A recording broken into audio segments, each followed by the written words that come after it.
Okay, let's dive into this. Welcome to today's explainer, where we're focusing on the actual nuts and bolts mechanics behind why spiritual prayer and reflection regulate our emotions. I mean, we all kind of know these practices can make us feel better, right? But it is absolutely fascinating to pop the hood and look at the exact machinery of how this works. How do they actually steady our emotions, widen our perspective, and literally help us make wiser choices when we're under serious stress? Let's figure it out. To start us off, think about a super relatable problem. Have you ever just felt emotionally crowded? You know exactly what I mean. Too many racing thoughts, way too much noise around you, and just zero room to breathe.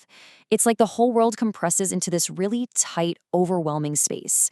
If we want to build any real resilience against that terrible feeling, we've got to look closely at how we actually process all that noise. So I want you to just take a breath for a second and think of it like a courtyard. Imagine a huge house where all the rooms around the outside are completely packed with chaotic activity, loud noise, just constant movement.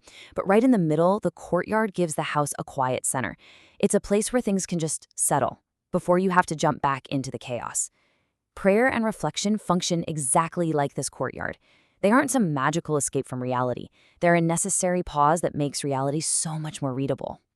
Which brings us to a really powerful anchor concept for this whole explainer. Prayer and reflection work by creating space before reaction. These practices, they don't just act like a delete button for bad emotions. You can't just erase a feeling. Instead, they do something much more profound. They literally stop your mind and body from treating every single feeling like a life or death emergency. Let's look at what that actually means for your day-to-day life. Without regulation, a feeling acts like a loud command blasting through a megaphone. Do this right now. But with regulation, that exact same feeling becomes information you can actually examine. See, true emotion regulation doesn't mean emotional suppression or pretending things don't hurt. Not at all. It means keeping your response aligned with reality rather than just blindly obeying the intense wave of the feeling. Now, what's really interesting about this slide is how it illustrates separating the emotional signal from the instruction. Think of an emotion as a dashboard light in your car. A warning light tells you something matters, right? But the light itself isn't the whole story. If your check engine light comes on, you don't grab a hammer and smash the dashboard in a panic. You ask what the light is pointing to. To regulate, we have to separate that initial signal from our final action. Let's break down those signals real quick. Fear points to danger. Anger points to a boundary violation. Sadness points to a loss. They all have a job to do. But here is the catch. None of these emotions can tell you the complete truth of a situation all by themselves. Where most of us get stuck is treating these signals as a final, indisputable verdict. We think, I feel angry, so I literally must fight, right now. Regulation begins the moment you can read that signal without instantly following it as a direct order. So what does successful regulation actually look like in practice? Well, it's a lot like steering a sailboat and adjusting the sail, rather than trying to magically control the wind. You cannot order the sea to be still, and you definitely can't force your emotions into submission.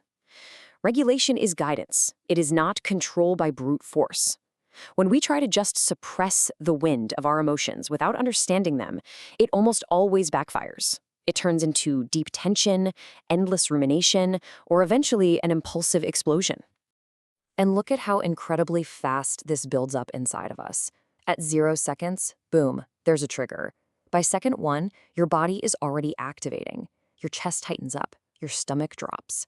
It's exactly like steam in a pressure cooker. It begins purely as heat and force, no words yet. At second 2, your mind frantically assigns a meaning to that physical pressure. And by second 3, you have an impulse and a response.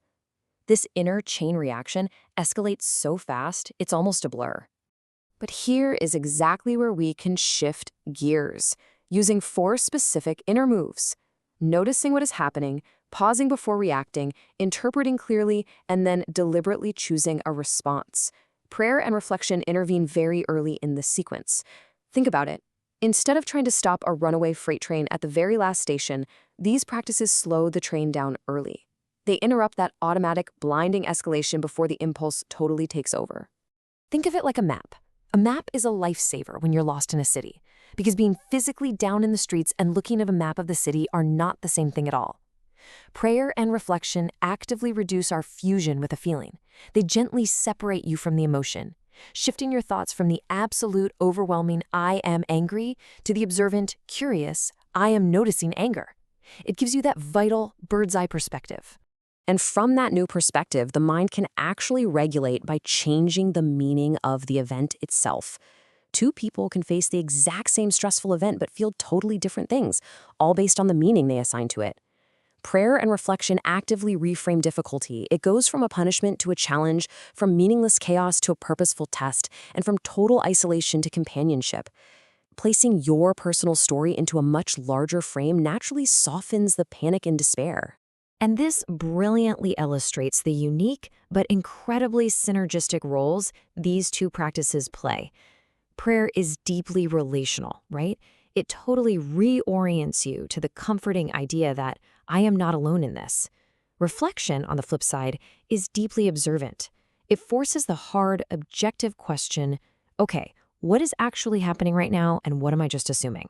These two approaches work so perfectly hand in hand because one practice brings grounding, while the other brings seeing.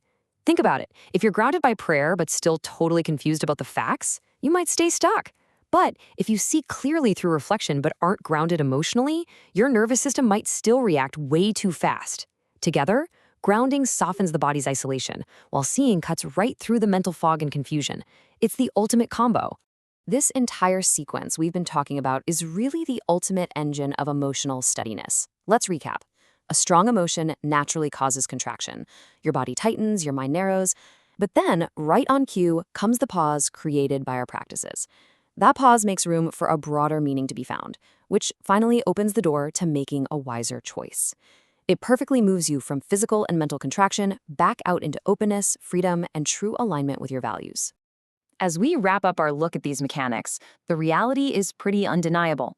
If you can actively use prayer and reflection to create space, you aren't just going to feel a little nicer. You are going to respond to life's pressure with unmatched resilience and clarity. So the only real question left for us is, how will you build your own courtyard in the midst of life's noise?